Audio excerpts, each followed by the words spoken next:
ஹரியானா மாநிலத்தில் தேசிய அளவிலான மலைவழி சாலை சைக்கிள் பந்தயம் நடைபெற்றது.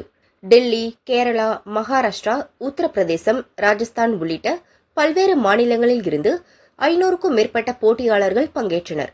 கோவையிலிருந்து தமிழக அணி சார்பாக ஆசிரம் பள்ளி மாணவி ஹாசினி 14 வயதுக்கு உட்பட்ட பிரிவில் 2 தங்கப்பதக்கமும், மாணவர்கள் பிரிவில் 9ஆம் வகுப்பு மாணவன் பிரணேஷ் 2 தங்கப்பதக்கமும், 16 வயதுக்கு உட்பட்ட பிரிவில் 11ஆம் வகுப்பு மாணவி சௌபர்ணிகா 2 வெண்கலப் பதக்கங்களும் வென்று தமிழகத்திற்கு பெருமை சேர்த்துள்ளனர்.